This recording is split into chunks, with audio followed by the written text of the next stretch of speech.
ഒരുപാട് വിദ്യാർത്ഥികൾ ഈ കമൻറ്റിലൊക്കെ മെസ്സേജ് അയച്ച് ചോദിക്കുന്ന ഒരു കാര്യമാണ്, ചേട്ടാ കുസാറ്റിൻ്റെ 3ാമത്തെ റിയൽ ടൈം സ്പോട്ട് അലോട്ട്മെൻറ്റ് ഞാൻ പോകണോ വേണ്ട എന്നുള്ളത്. റാങ്ക് ഉൾപ്പെടെയാണ് വിദ്യാർത്ഥികൾ കമൻറ്റ് ചെയ്യുന്നത്. അപ്പം എനിക്ക് പറയാനുള്ള കാര്യം എന്ന് വെച്ച് കഴിഞ്ഞാൽ, നിങ്ങൾക്ക് ആഗ്രഹമുള്ള ഏതെങ്കിലും ഒരു branch, for example BTech fire and സേഫ്റ്റിയോ അല്ലെങ്കിൽ നേവൽ ആർക്കിടെക്ചറോ അല്ലെങ്കിൽ ട്രിപ്പിളിയോ ഇസിയോ ഏതെങ്കിലും ഒരു ബ്രാഞ്ച് നിങ്ങൾക്ക് താല്പര്യമുള്ളത്, അവിടെ വേക്കൻ്റ് ആയിട്ട് സീറ്റ് ഉണ്ട് ആൻഡ് നിങ്ങളുടെ റാങ്ക് നിങ്ങൾക്ക് കിട്ടാൻ സാധ്യതയുള്ളൊരു റാങ്ക് ആണെങ്കിൽ ട്രൈ ചെയ്യാം. സ്പോട്ട് അലോട്ട്മെൻറ്റിൽ അവിടെ വരുന്ന വിദ്യാർത്ഥികളുടെ റാങ്ക് ആയിരിക്കും നോക്കുന്നുണ്ടായിരിക്കുക ഫിസിക്കലി വരുന്നത്. പക്ഷേ കുസാറ്റിൻ്റെ ഒരു കേസിൽ എല്ലാവരും വരുന്നുണ്ടായിരിക്കും. മജോറിറ്റി എന്ന് വെച്ച് കഴിഞ്ഞാൽ അപ്ലൈ ചെയ്യുന്ന മിക്ക ആളുകളും വരും. ബാക്കിയുള്ള കോളേജുകൾ പോലെയല്ല. കാരണം കുസാറ്റിന് അത്യാവശ്യം ക്യാമ്പസ് ലൈഫും പിന്നെ എറണാകുളം ലൊക്കേഷനും അവിടെ പഠിക്കണമെന്ന് ആഗ്രഹിക്കുന്ന ഒരുപാട് ആളുകളുണ്ട്. അപ്പോൾ ഞാൻ എൻ്റെ പേഴ്സണൽ എക്സ്പീരിയൻസ് എന്ന് പറയാം, നമ്മൾ കണ്ടിട്ടുണ്ട് ഒരുപാട് സ്പോട്ട് അലോട്ട്മെൻറ്റുകൾ നടക്കുന്നത് കണ്ടിട്ടുണ്ട്. ബിടെക്കിൻ്റെയും എംടെക്കിൻ്റെ ഒക്കെ കണ്ടിട്ടുണ്ട്. അപ്പം വിദ്യാർത്ഥികൾ വരും സ്പോട്ടിന്, അത് നിങ്ങൾ മനസ്സിലാക്കുക. അപ്പം റിസർവേഷനൊക്കെ ഉണ്ടെങ്കിൽ കിട്ടാനുള്ള ചാൻസ് നല്ലതാണ്. ഇപ്പം SC/ST എസ്പെഷ്യലി റിസർവേഷൻ ഉണ്ടെങ്കിൽ നിങ്ങൾക്ക് തീർച്ചയായിട്ടും അഡ്മിഷൻ കിട്ടും. നിങ്ങൾക്ക് റാങ്ക് നല്ല കുറവാണെങ്കിൽ കൂടി.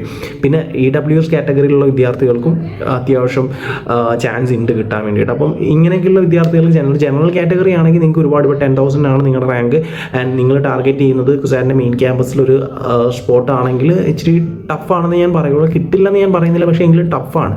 കാരണം എന്ന് വെച്ച് കഴിഞ്ഞാൽ നിങ്ങളുടെ മുൻപിലുള്ള കുട്ടികൾ, ഇപ്പോൾ എനിക്ക് കമൻറ്റ് ചെയ്യുന്ന പല വിദ്യാർത്ഥികളും 8,000, 7,000, 5,000 മെസ്സേജ് പോലും വരുന്നുണ്ട്. അപ്പം തന്നെ ഊഹിക്കുക, എനിക്ക് തന്നെ ഡെയിലി ഒരു 6-7 മെസ്സേജ് കുസാറ്റിൻ്റെ മാത്രമാണ് വരുന്നത്. അത് പലതും 5,000, 6,000 ആ റേഞ്ചിൽ തന്നെ ഉണ്ട്.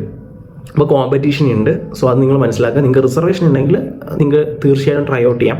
എസ്പെഷ്യലി SC/ST കാറ്റഗറിയിലുള്ള വിദ്യാർത്ഥികൾ, EWS കാറ്റഗറി ഇവർക്കൊക്കെ കിട്ടാനുള്ള ചാൻസ് ഉണ്ട്. കാരണം ഒരുപാട് സീറ്റ്സ് വേക്കേണ്ടി വരും. ആൻഡ് ആൾസോ ഓഗസ്റ്റ് 10-ാം തീയതിയാണ് രജിസ്റ്റർ ചെയ്യാൻ ലാസ്റ്റ് ഡേറ്റ്. പിന്നെ SC/ST സ്റ്റുഡൻസ് എനിക്ക് തോന്നുന്നു ഓഗസ്റ്റ് 14-ാം തീയതി ലൈക്ക് അവർക്ക് സെപ്പറേറ്റ് അലോട്ട്മെൻറ്റ് നടത്തുന്നത്. അപ്പം അത് നിങ്ങൾ ശ്രദ്ധിക്കുക. ഓഗസ്റ്റ് 11-ാം തീയതിയാണ് ഇവരുടെ അലോട്ട്മെൻറ്റ്, അതായത് ജനറൽ കാറ്റഗറിയുടെയും ബാക്കിയുള്ള റിസർവേഷൻ കാറ്റഗറി. SC/STക്ക് ഓഗസ്റ്റ് 14-ാം തീയതി വെച്ചിട്ടുണ്ട്. അതിൻ്റെ കാരണം SC/ST കാൻഡിഡേറ്റ്സിന് വളരെ എളുപ്പത്തിൽ തന്നെ അവിടെ കിട്ടും. ഒരുപാട് വേക്കൻസീസ് കാണും. ഇനി ഉള്ളതിൽ തന്നെ വലിയ കോമ്പറ്റീഷനും കാണത്തില്ല. റാങ്ക് ഭയങ്കര കുറവുള്ള വിദ്യാർത്ഥികൾക്ക് അഡ്മിഷൻ കിട്ടാൻ ചാൻസ് ഉണ്ട്. ഓക്കെ.